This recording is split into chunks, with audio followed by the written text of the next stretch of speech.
दुर्गाष्टमी का, रामनवमी, दशहरा, प्रदेशवासियों को और आप सभी को बहुत बहुत शुभकामनाएं।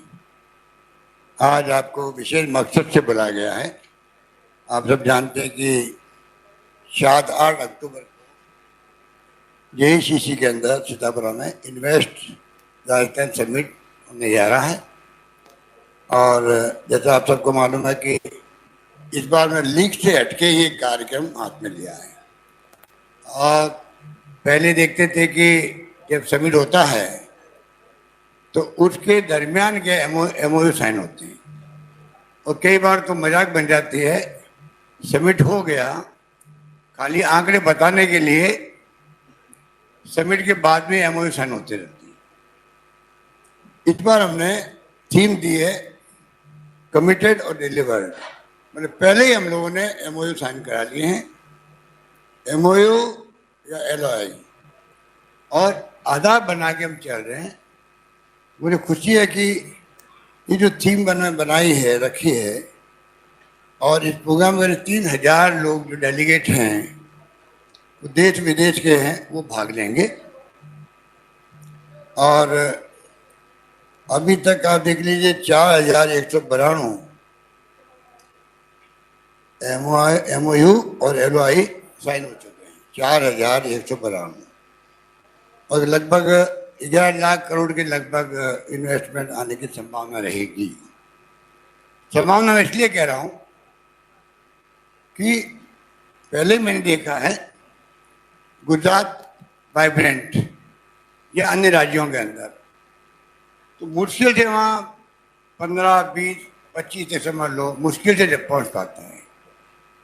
हमने जो MOU और LOI साइन कराए हैं पहले, हमारी सोच ये है कि जो जो हमने नीतियाँ बनाई है, MSME की हो या फूड एग्रो प्रोसेसिंग की हो, जो भी नीतियाँ बनाई है, उन सबका लाभ टाइम पे मिले अगर, और टाइम बाउंड अगर मान लो स्वीकृति मिले, वन स्टॉप शॉप जो नाम दिया गया है सिंगल विंडो की तरह, उसमें स्वीकृतें जारी हो जाए, जो छूट दी गई है, ये मान लीजिए 9% इंटरेस्ट लगता है लोन में, 8% मान लो सरकार देगी उनको। तो ऐसी जो जो योजनाएं हैं, तीसरा जो MSME जो एक्ट बनाया हमने सरकार बनते ही 2019 के अंदर, उसका लाभ भी मिलेगा छोटे उद्योगों को। बड़े उद्योगों के लिए, चाहे वो सोलर में आए चाहे किसी में आए, उनके लिए हम लोगों ने जो MOU साइन किए हैं, दिल्ली में अभी करीब 70,000 करोड़ के MOU साइन हुए थे। तो मैं आपको ये बताना चाहता हूँ कि इस बार सरकार ने नई पॉलिसी बनाई है कि पहले आप MOU साइन कराओ, और मेरे ख्याल से उसके कारण से 40% जो है, 40% स्वीकृति तो आपके 20% तो इन्वेस्टमेंट, और 40% जो नंबर है उसके अंदर आपको स्वीकृति भी, इम्प्लीमेंट भी हो गया है, और इम्प्लीमेंट अंडर इम्प्लीमेंटेशन है, और 520 परियोजना तो इम्प्लीमेंट हो गई है 6114 करोड़ की, और 1160 इकाइयाँ जो है वो अंडर इम्प्लीमेंटेशन है, वो होगी करीब 1,87,445 करोड़ की। इस प्रकार से जो एक रोजगार मिलेगा कुल मिलाकर के 2,10,320 का एस्टिमेट है। ये इस प्रकार से मैंने कहा आपको, इस बार हम लोगों ने तैयारी कर रखी। इसलिए पहले दिन जो है, पहले दिन जो होगा, उसके अंदर उद्घाटन समारोह के बाद में 5 अलग अलग सेक्टरल कॉन्क्लेव होंगे, जिसमें एक NRR, एक टूरिज्म का, एक स्टार्टअप के लिए, एक फ्यूचर रेडी सेक्टर के लिए, और एक एग्री बिजनेस के लिए। इस प्रकार से 5 सेक्टर को हमने चुना है। वैसे भी मैं आपको जो नोट दे रहा हूँ, एक पेज का भी दे रहा हूँ और इसको भी दे रहा हूँ जो डिटेल के अंदर, जिससे कि आपको अगले 3 दिन जो है आसानी रहेगी कवरेज करने के अंदर भी, और आपको पूरी जो सरकारी योजना है उससे आप डिटेल में अवगत हो पाएंगे। ये मैं आपको निवेदन करना चाहता हूँ। 2 दिन का समिट है 7-8 तारीख को। जैसे मैंने कहा कि ये 5 सेक्टरल ये बनेंगे, इसके अंदर जो एक्सपर्ट है उनको बुला करके प्रत्येक सत्र के अंदर जो है किस प्रकार हम लोग इन सेक्टर के बारे में, चाहे टूरिज्म हो, चाहे एनआरआर हो, स्टार्टअप हो, चाहे एग्री बिजनेस हो, सबके ऊपर चर्चा होगी। और कैसे राजस्थान आज पहले वाला राजस्थान नहीं रहा है, बल्कि काफ़ी विकसित राजस्थान हुआ है। और हर जगह हम लोग हर ब्लॉक के अंदर अगर खोल रहे हैं रिको का इंडस्ट्री एरिया, वो भी अपना बहुत बड़ी बात है। इस रूप में हम लोगों ने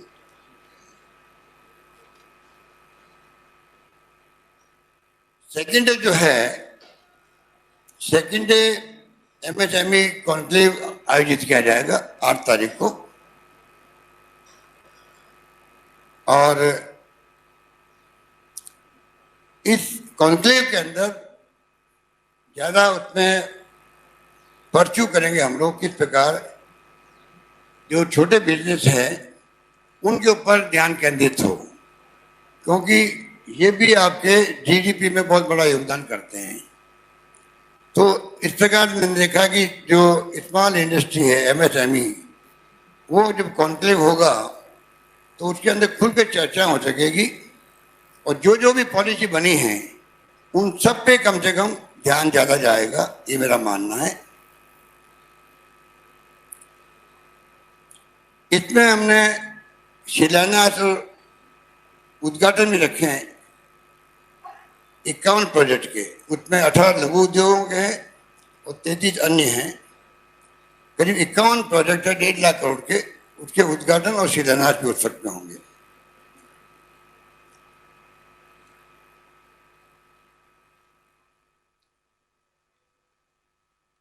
पहले वाले जो सेशन है उसमें मिस्टर एलन मित्तल भी आ रहे हैं, गौतम अडानी आ रहे हैं, सीके बिरला जी आ रहे हैं, पुनीत चटवाल जी आ रहे हैं, doctor Parveen Sinha Tata Power company के, कमल बाली वोल्वो ग्रुप के, Ajay Shriram DCM Shriram, Anil Agarwal Vedanta group, Shri B Santhanam Saint गोविंद और श्री संदीप पुरी, ऐसे कई इंडस्ट्रियलिस्ट है, वो सब यहाँ पर मौजूद रहेंगे आपके यहाँ पर।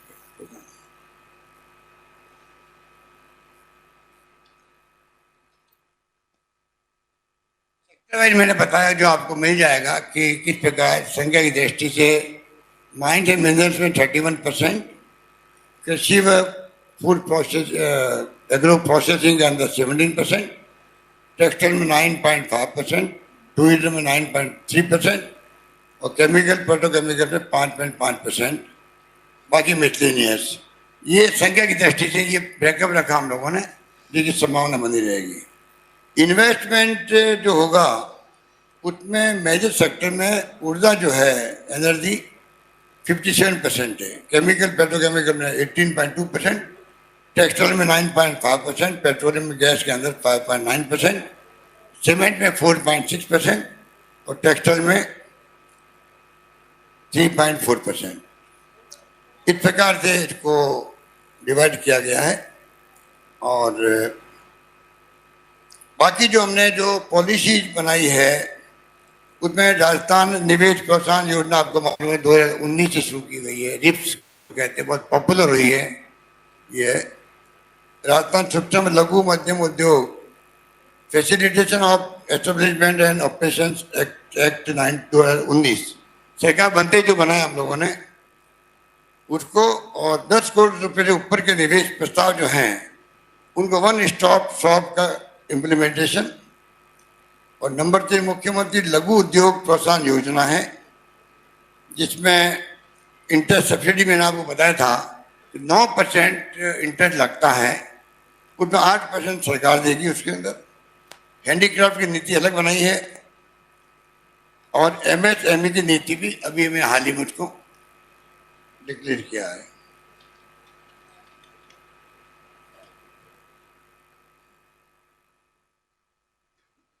वो डिटेल में मुझे पता नहीं आ सकता नहीं, 3 साल तक निरीक्षण नहीं होगा, स्वीकृतियाँ मुक्त रहेगी एमएसएमई नीति के अंतर्गत, उसको मैं डिटेल में नहीं जाना चाहता। अभी जो हैंडीक्राफ्ट नीति लागू की गई है अभी हाल ही के अंदर, जो टेक्सटाइल है, मेटल वुड है, कारपेट, दरी, नबदा, ceramic, clay art, leather art और ज्वेलरी आदि दस्तकारों को इसका लाभ मिलेगा।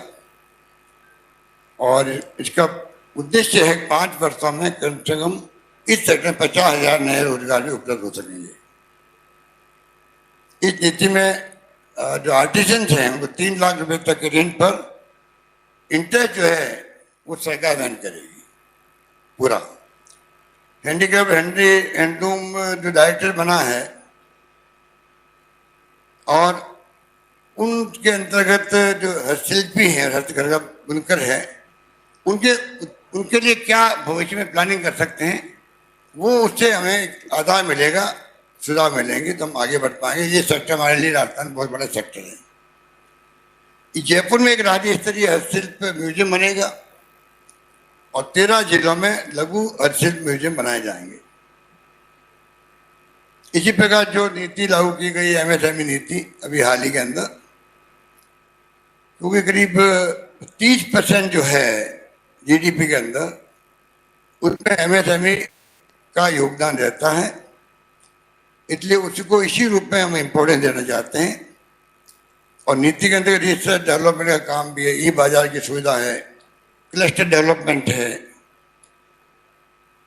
सिक्योरिटी प्लानिंग है, रिस्क कवरेज आदि की उसमें प्रावधान किए गए हैं। इस प्रकार से जो प्रवासी है वो लघु और जो बड़े इंडस्ट्रियलिस्ट हैं, तीनों सेक्टरों को बराबर कैसे हम तरजीह दे सकें वो देखा जाएगा।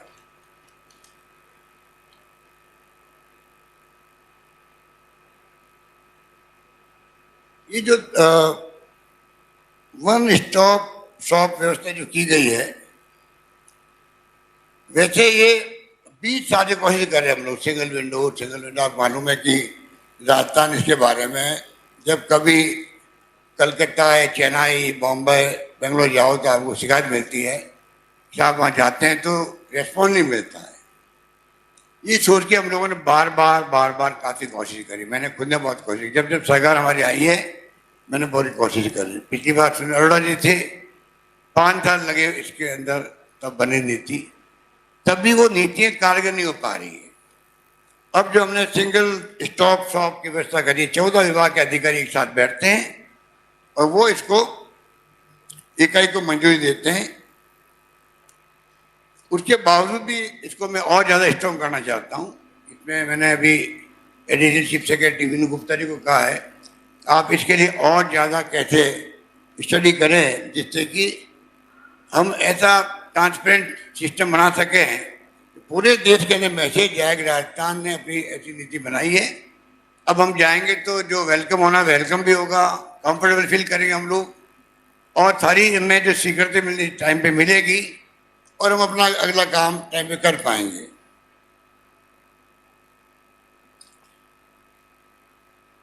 अभी तक रिको ने जो है, मैंने जो बताया आपको, हर ब्लॉक में हर एसडीओ हेडक्वार्टर पर बना रहे हम लोग रिको के औद्योगिक क्षेत्र बना रहे हैं। तो 390 तो बन चुके हैं और 120 में अभी स्थापित करने बाकी हैं। कुल 510 जगह पर ये औद्योगिक क्षेत्र बनेंगे, छोटे बड़े मिलाकर के सब मिलाकर। मुख्य रूप से आपको इसीलिए तकलीफ थी कि मैंने समझा, ऊँची समझा कि बहाने आपसे बात भी हो जाएगी। और इतनी बड़ी इवेंट है जिसमें हमने आप सबको इनवाइट किया है, साथ में मेरे ख्याल से दिल्ली का मीडिया भी आएगा, वो भी आएगा, क्योंकि नेशनल इंटरनेशनल इवेंट है राजस्थान के इंटरेस्ट के अंदर। राजस्थान की इमेज जो है इन्वेस्ट फ्रेंडली कैसे बने, मुख्य उद्देश्य ये भी है। इन्वेस्टमेंट आएगा तो मैं समझता हूँ कि रोजगार जो है, हमने एस्टिमेट लगाया कि अगर ये पूरा हो जाए तो कहने ही क्या, फिर तो आप देख लीजिए कि 9 लाख तक के रोजगार मिल सकते हैं। पर मैं खुद मानता हूँ, मुझे स्वीकार करने में कोई संकोच नहीं है कि जहाँ जहाँ पूरे देश के अंदर जो राज्य हैं जो इन्वेस्टमेंट सबमिट करते हैं उनकी जानकारी हम लोगों ने प्राप्त करी है, तो वो मुश्किल से 20% 25% तक पहुँचते हैं।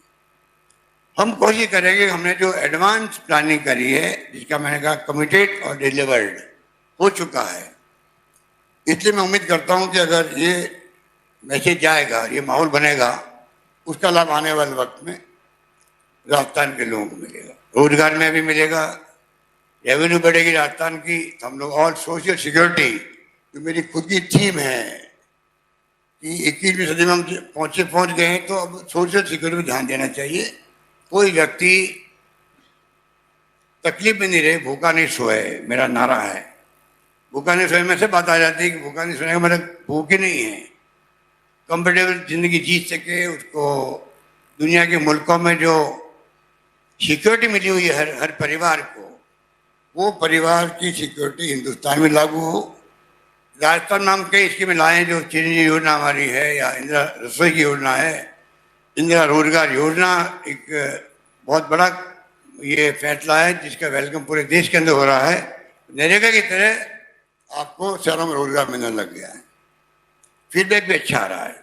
जो जो हम सोशल सिक्योरिटी स्कीम लेकर आए हैं, और प्रधानमंत्री मोदी जी से हम बार बार रिक्वेस्ट कर रहे हैं, योजनाएं जो यूनिक राजस्थान की है, चाहे ओपीएस भी क्यों नहीं है, वो भी मानवीय दृष्टिकोण से की गई है कर्मचारियों के लिए। आरजीएचएस क्यों नहीं है, आज कर्मचारियों को सीजीएसए की तरह जो भारत सरकार के कर्मचारियों को है, उसी ढंग से यहाँ के कर्मचारियों के लिए अब आराम हो गया है।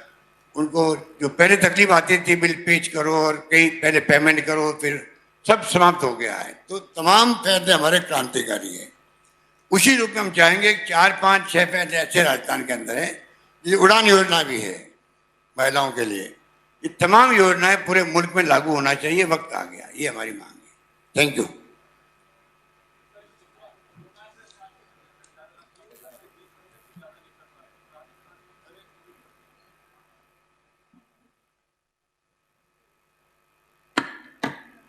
सर आपने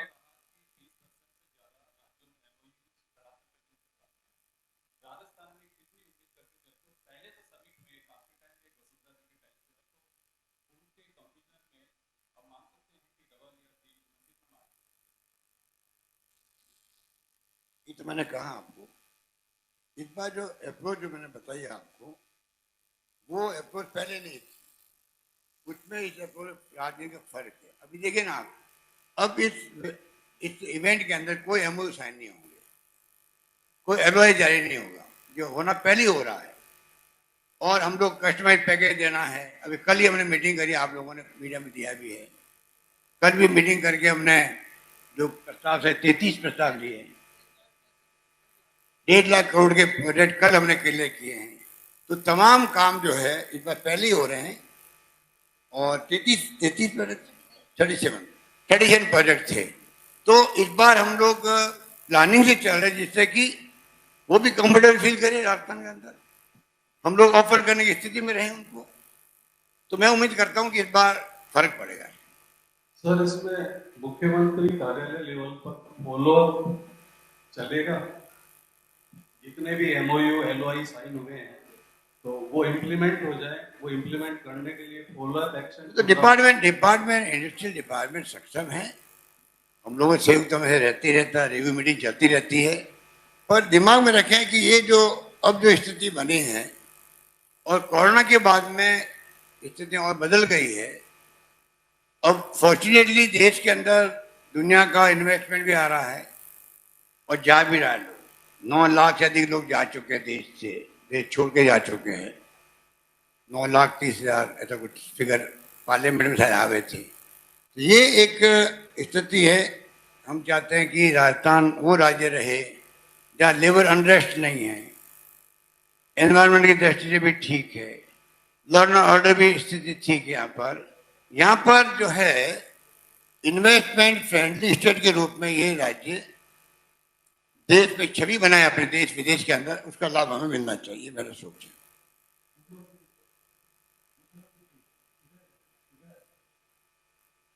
हाथ खड़े कर दो भाई, ठीक, ओके।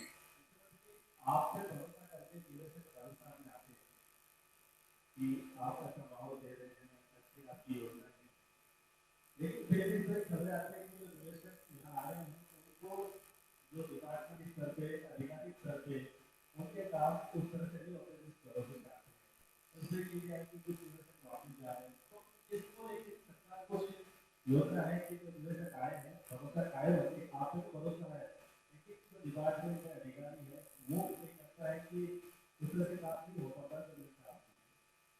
देखिए ऐसे ऐसा ऐसा नहीं है, हर अधिकारी चाहता है कि इन्वेस्टमेंट आए और मैं कंट्रीब्यूट करूं। होता क्या है कि लोगों में भय भी होता है आजकल, जो वक्त चल रहा है देश के अंदर, थोड़ा ऐसी स्थिति बन गई है। क्योंकि पिछली बार देखा मैंने भी, जब सरकार चली जाती है तो अनावश्यक तंग करने के भी कई बार कारण आ जाते हैं। पिछली बार तो मंत्री को नहीं छोड़ा गया, और वो केस का पता ही नहीं, जो मेरे खिलाफ भी कोई केस गया था सीबीआई के अंदर, ना तो भेजने वाले उसको याद करते हैं और ना हमें पता पड़ता कौन सा केस था, वो पता नहीं 108। तो कई बार क्या होता है, अधिकारी लोगों में ये माहौल बन गया पिछले 10 सालों में, 15 सालों में, तो भाई ऐसा काम मत करो जो कल मतलब हमारे ऊपर कोई आरोप लग जाए। वो भी एक कारण है। तो ऐसा कुछ नहीं है कि अगर हम लोग, जैसे मैंने कहा कि हमारे एचईएस इंडस्ट्री बहुत सीनियर ब्यूरोक्रेट है, अगर तय कर लेंगे हम लोग कि छोटी मोटी कमी रह गई, काफी फर्क पड़ा है। हमने रोड शो किए हैं देश के अंदर, विदेश के अंदर, राज्य के अंदर, उसका अच्छा इम्पैक्ट पड़ा है। संकुता जी हमारे मंत्री खुद गई है कि राज्यों के अंदर, बॉम्बे के अंदर गई, कलकत्ता में गई, चेन्नई भी गई हुई, कई जगह गई होंगी, तो उसका फर्क पड़ा है। लोग समझने लगे हैं, पर विश्वास कायम करने की और आवश्यकता मैं महसूस करता हूँ, उस पर जोर दे रहे हैं। थोड़ी पब्लिसिटी भी हम करेंगे, थोड़ा आपसे हम सहयोग मांगेंगे कि आप लोग भी तो कोई आर्टिकल वगैरह लिखो, राइटअप लिखो। आप तो खाली बस न्यूज देते हो, खाली आपका जो पावर, आपके पास बहुत बड़ी पावर है, चौथा स्तंभ है। और मैं हमेशा कहता हूं कि आप लोग जो जमात के हो और हम लोग जिस जमात के हैं उसमें ज्यादा फर्क नहीं है, क्योंकि आप लोग भी एक प्रकार से पब्लिक लाइफ बिताते हो, घर बार छोड़ करके, और सामाजिक सरोकार निभाते हो लिख करके, और क्या चाहिए। तो अलग अलग काम है, पर आप लोगों के भी चौथा स्तंभ इसे लिखा जाता है। पर अनफॉर्चुनेटली, मैं बार बार अब क्यों बात कहूं, कि जो आपको और बढ़कर के आगे आना चाहिए सोसाइटी के लिए, समाज के लिए, प्रदेश के लिए। दो सवाल। ये प्रोग्राम जो आउटलाइन सेशन एनआरआर कॉन्क्लेव है, नॉन गवर्नमेंट राजस्थानी इसके लिए अलग से कॉन्क्लेव करते हैं, तो सर उनके लिए कुछ विशेष पैकेजेस होंगे, जैसे कि आपकी भी एक झुकाव है उनकी तरफ, और उनकी भी एक आत्मिक रिश्ता, राजस्थानियों का आत्मिक रिश्ता राजस्थान से है।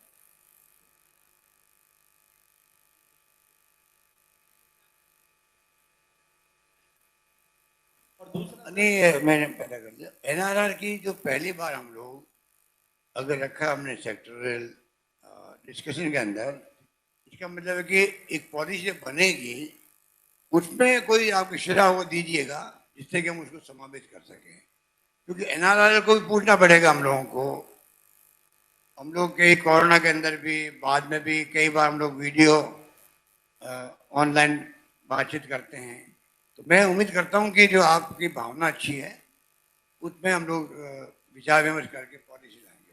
दूसरा सर, एक राजस्थान हैंडीक्राफ्ट्स को लेकर जाना जाता है पूरी दुनिया भर मतलब पॉलिसी से बन रही है, जी और शेष कह रही तैयारी भी हो गई हमारी। जी। इसमें सबमिट के अंदर हम उसको लॉन्च कर देंगे। तो पहले आप क्यों पूछ रहे हो, 2 दिन इंतजार कर लीजिए उसके लिए। सर एक सवाल और है, ये हैंडीक्राफ्ट्स एक्सपोर्ट के लिए राजस्थान दुनिया भर में जाना जाता है, लेकिन आजकल सर एग्रो प्रोडक्ट्स के ऊपर बहुत बड़ा फोकस है, प्राइम मिनिस्टर का भी काफी फोकस है, गुजरात एक बड़े हब के रूप में देखा जा रहा है, और फॉर्चुनेटली एग्रो बिजनेस कॉन्क्लेव आप कर रहे हैं इसके ऊपर, तो राजस्थान को कैसे एग्रो प्रोडक्ट्स के हब पे डेवलप किया जाए, उसके लिए कुछ विशेष अगर कोई करे। देखिए, एग्रो के लिए पॉलिसी बनी, एग्रो प्रोसेसिंग की है, उसमें हमने कई छूट दी थी, किसानों को भी दी और इंडस्ट्री को भी दी है। अनफॉर्चुनेटली जितनी मार्केटिंग होनी चाहिए, वो मार्केटिंग आपको भी करनी चाहिए, हम भी करें। क्योंकि अगर एक किसान तक या एक उद्यमी तक बात नहीं पहुंचती है, इसमें 2-2 करोड़ तक की सब्सिडी उसके अंदर है, पर जानकारी का अभाव कर एक्सपोर्ट जो करता है उनको सब्सिडी मिलती है, पर उसके बारे में खुद महसूस करता हूँ जितने लोग आगे आना चाहिए वो आ नहीं पा रहे। तो हमारा प्रयास रहेगा कैसे इसको आगे बढ़ाएं। ठीक है, अच्छा बोलिए।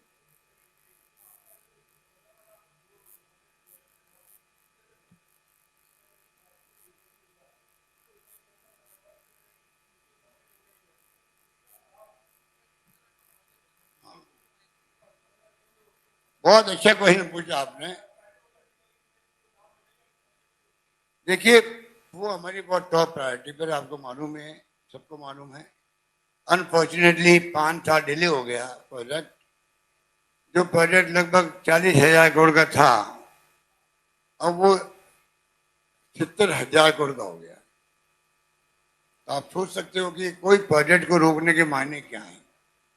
इसलिए हम, कोई गवर्नमेंट बदलती है, हम सरकार में आते हैं, तो बीजेपी गवर्नमेंट के कोई प्रोजेक्ट हम रोकते नहीं है। जिसका ईआरसीपी तो एक जीता जागता उदाहरण है। और लोकतंत्र में सरकार बदलती रहती है, पर प्रोजेक्ट रुकेंगे तो एस्केलेशन होगा, प्राइस बढ़ेगी और पब्लिक को नुकसान होगा, जो आपने बताया है। अब बात रही पेट्रोकेमिकल कॉम्प्लेक्स की, उसका काम हम साइमल्टेनियसली शुरू कर रहे हैं। मेरे ख्याल एरिया कितना है? नहीं, वो जो एरिया कितना है? 383 स्क्वायर किलोमीटर पे वो बनेगा। पर्यावरण स्वीकृति मिल गई है, काम चल रहा है और भारत सरकार पे गया हुआ है। भारत सरकार से परमिशन लेनी पड़ती है पेट्रोकेमिकल कॉम्प्लेक्स के लिए। वो प्रक्रिया अभी तक चल रही है, अभी तक हमें मिली नहीं है। हम लोग चाहते हैं जल्दी हमें मिल जाए, हमारी मांग रहेगी प्रधानमंत्री जी से, सर पत्र लिखा भी है हम लोगों ने। हम चाहेंगे कि जल्दी वो, मतलब हम कई बार रिक्वेस्ट कर चुके हैं, वो पर्यावरण स्वीकृति के अलावा भी ऐसा जब कंप्लेंट बनता है, क्योंकि एचपीसीएल भारत सरकार की कंपनी है, तो उनकी ड्यूटी है कि वो जल्दी, अगर जितना जल्दी स्वीकृत करेंगे उतना जल्दी स्टेट गवर्नमेंट को बड़ा काम है करना, इंफ्रास्ट्रक्चर डेवलपमेंट करना होगा, सड़कें वड़कें, पानी बिजली सब पहुंचाना होगा, तब जाके इंडस्ट्री आ पाएगी ना। पर फ्यूचर के अंदर बहुत बड़ा काम होगा, क्योंकि प्लास्टिक आधारित मेरे ख्याल से 100, 150, 200 तरह के आइटम बनते हैं उसके अंदर। किसे कहते हैं 200 तरह का आइटम बनना, और उसके लिए कितने उद्योग छोटे मोटे आएंगे, बाहर के नौजवान जाएंगे वहां पर, तो एक तस्वीर बदल जाएगी पूरे उस एरिया की। तो हम लोग उसमें लगे हुए हैं।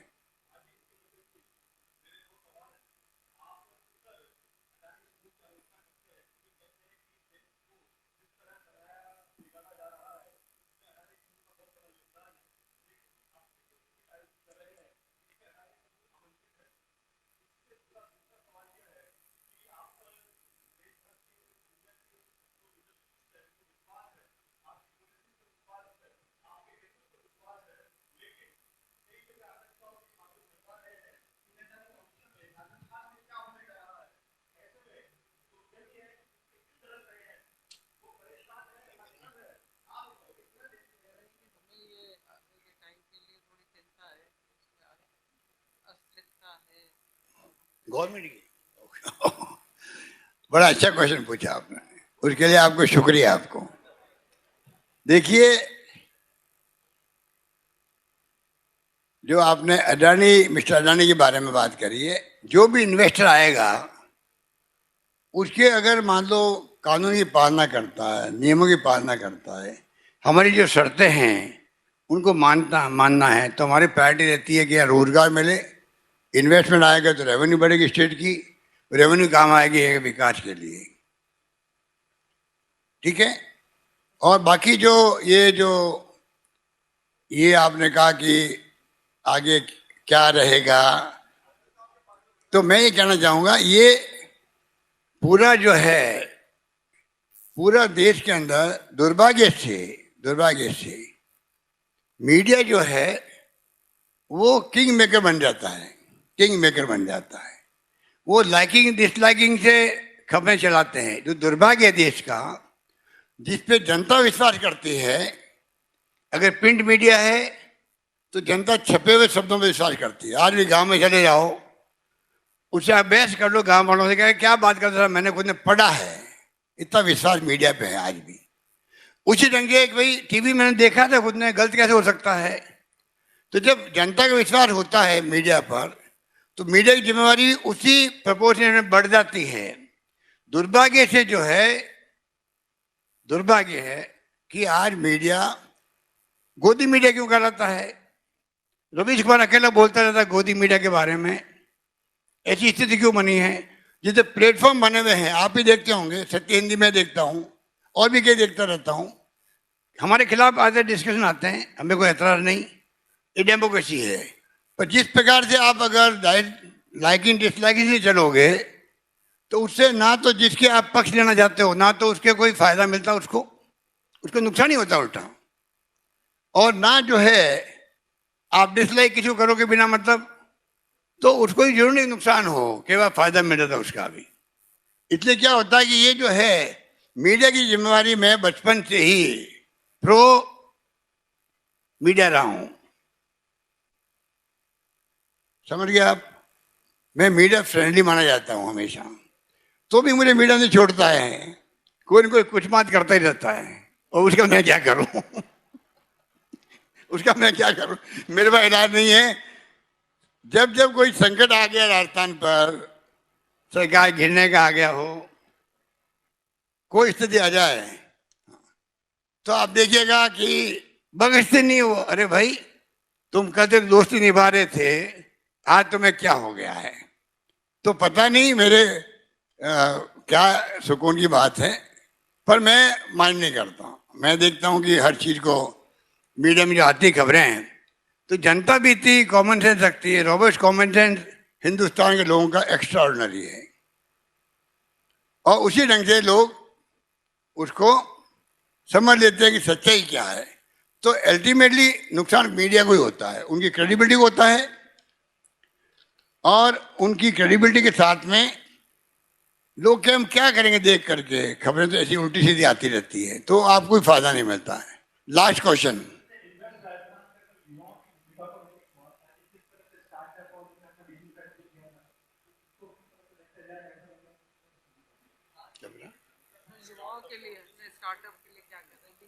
वो आप थोड़ा एंजॉय करिए। थोड़ा हम लोग जब 2 दिन कॉन्फ्रेंस हो जाएगी तो आपको कई बातें नहीं मालूम पड़ेगी। लास्ट को इनको मैंने कह दिया है। बोलिए, आप बोलिए।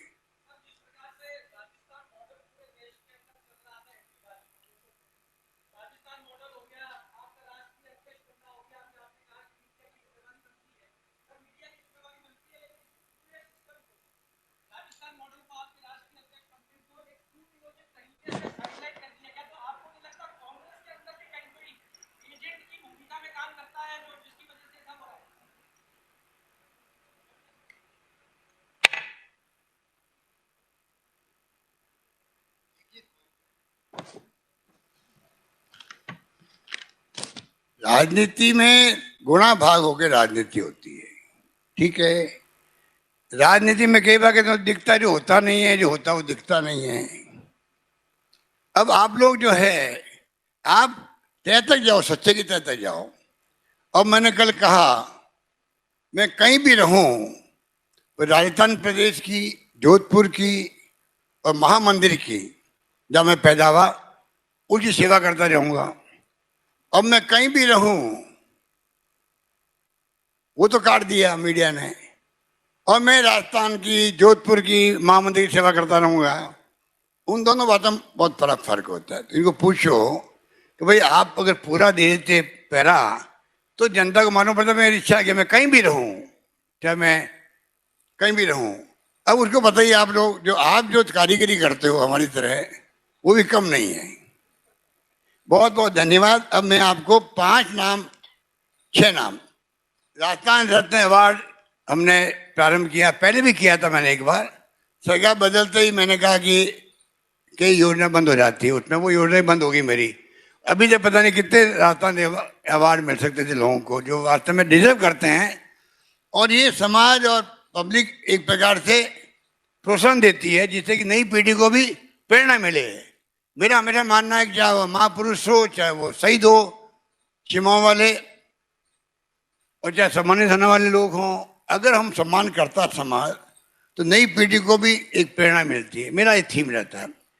अभी हमने जो ये तय किया है, उसके अंदर जो राजस्थान की जो हस्तियां हैं अपने अपने फील्ड की, उनको हमने जिनने नाम राजस्थान का रोशन किया है उनको मैंने नाम घोषित किए। मैं आपको पढ़ के सुना रहा हूँ, जिससे कि उनको हम अवार्ड देंगे इस प्रोग्राम के अंदर ही। एक तो जस्टिस दलील भंडारी है, जो इंटरनेशनल कोर्ट ऑफ जस्टिस के जज हैं। एक जस्टिस आरएम लोढ़ा, जो सीजीआई बने थे एकमात्र राजस्थान के। एक मिस्टर एलन मित्तल, जो इंडस्ट्रियलिस्ट है, आप जानते हैं कि पहले भी आए हैं। मिस्टर अनिल अग्रवाल, जो वेदांता के हैं, जिन्होंने तेल का वो केयर उनके पास में है, और हिंदुस्तान जिंक वगैरह उनके पास में है। एक मिस्टर शीनकाम निजाम, जोधपुर के हैं, बड़े माने हुए शायर भी हैं और सांस्कृतिक समाज में। और एक मिस्टर केसी मालू, जो हमारे राजस्थानी विधा को बढ़ा रहे पूरी देश दुनिया के अंदर। इन 6 लोगों को हम लोग अवार्ड देंगे, और ये अवार्ड हर साल ये कमेटी बना के कमेटी तय करेगी आगे अवार्ड का स्वरूप क्या हो, किनको मिलना चाहिए, क्या क्या क्वालिफिकेशन होनी चाहिए। ये काम हम आगे वाले वक्त में करेंगे। बहुत बहुत धन्यवाद आपका। आप सब लंच में आमंत्रित है। धन्यवाद।